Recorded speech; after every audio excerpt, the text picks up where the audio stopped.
জান্নাতে যায় তা আমি দেখে ছেড়ে দেব, এটা ইবলিস বলছে। তাহলে আল্লাহ বলছেন মানুষ মাত্র ক্ষতিগ্রস্ত, নবী মুহাম্মদ সাল্লাল্লাহু আলাইহি ওয়াসাল্লাম বলছেন মানুষই পাপী, আর ইবলিস বলছে যে মানুষ কেমনে জান্নাতে যায় তা আমি দেখে ছেড়ে দেব, জীবন বাজি রেখে চেষ্টা করব। তাতে আমি আব্দুল রাজ্জাক বিন ইউসুফ যেটুকু বুঝেছি, তাতে ইবলিস সবচেয়ে বিপদে আছে। তার মানে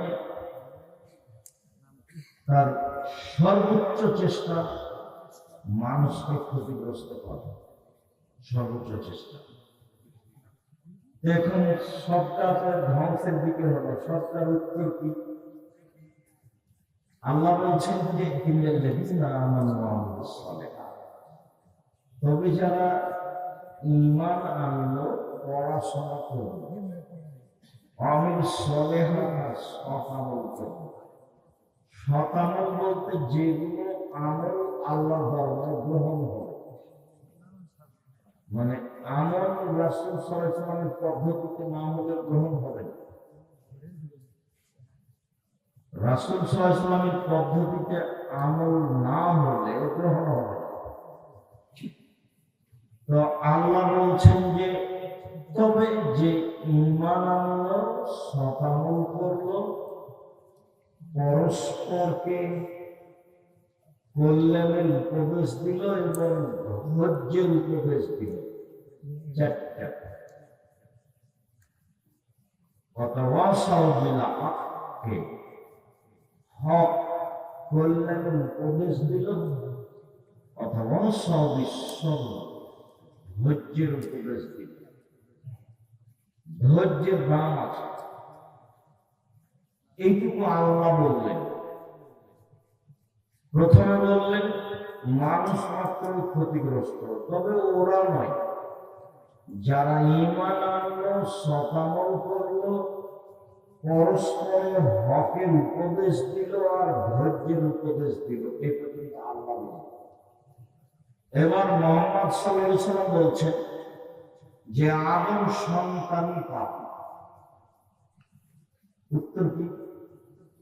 খায়রুল খাত্তাইনা তাওয়াবুন, তবে সবচেয়ে উত্তম পাপী যে পাপ করার পরে বলে আস্তাগফিরুল্লাহ ওয়া আতুবু ইলাইহি, আমার ভুল হয়েছে। আদম সন্তানই পাপী।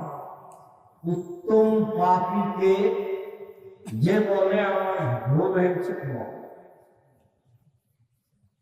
ইবলিস তো বলছে যে আমি আদম সন্তানকে জাহান্নামে নিয়ে যাব, এটা আমারও আল্লাহ সামনাসামনি বলছে। এই কথার উত্তর কি?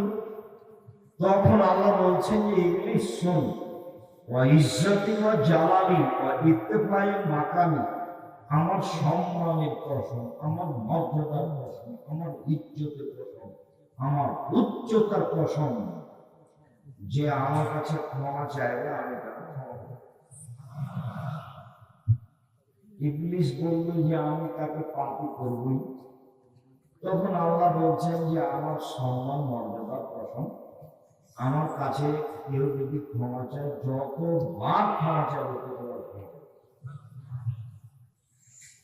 সম্মানিত দিনী ভাই, আপনারা যারা যেখানে আছেন, দয়া করে আপনাদের জন্য আমরা এসেছি, সময়কে মূল্যায়ন করুন।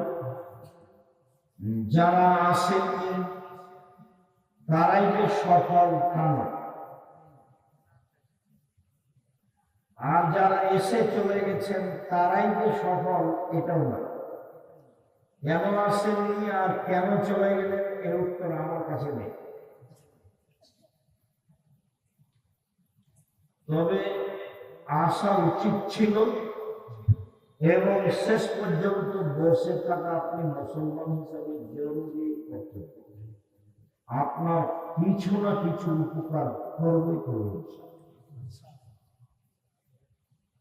বলি, মানুষের পাপ নাকি ওজন হবে বিচারের মাঠে। হিন্দুদের পাপ নেকি ওজন হবে না। কেন? তাদের নেকি নেই। পাপ নেকি ওজন হওয়ার জন্য দুটা পাল্লা লাগে। ইহুদিদের পাপ নেকি ওজন হবে না। কেন?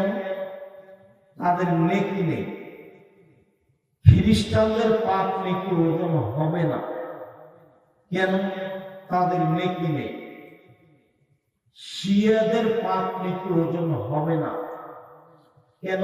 তাদের নেকি নেই। কাদিয়ানীদের পাপ নেকি ওজন হবে না। কেন?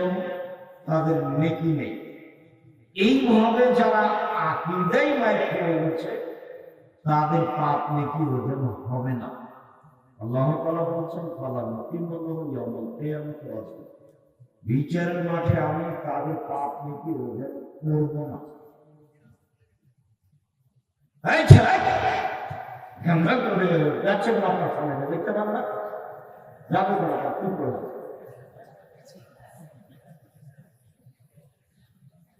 সম্মানিত দিনী ভাই, আপনারা যে যেখানে আছেন দয়া করে একটু অল্প সময় ধীর স্থির হন। আমি বহুদিন বলেছি যে আমি আব্দুল আবুল ফজল নই, যে আমি ভোর পর্যন্ত দেখতে বলছি। উনি শুরু করলে ফজর সারা পর্যন্ত কথা বলছে। যারা দেখেছে তাদের বিবরণ, আমি বাস্তব বক্তব্য শুনিনি। যখন তিনি মারা যান তখন আমি ইন্ডিয়ায়, তবে আমি তার কথার গতি শুনেছি, কি গতিতে তিনি বলতেন। মানে বলার গতিটা এমন ছিল যে মানুষ তার প্রয়োজনীয় পেশাব পায়খানাটা ভুলে যেত। এক খেয়ালে চেয়ে থাকতে থাকতে সকাল হয়ে যেত। কেউ বুঝতে পারতেন না কে কোন অবস্থায় আছে। সম্মানিত দিনী ভাই, আল্লাহ তাআলা বলছেন মানুষের পাপ নেকি ওজন হবে।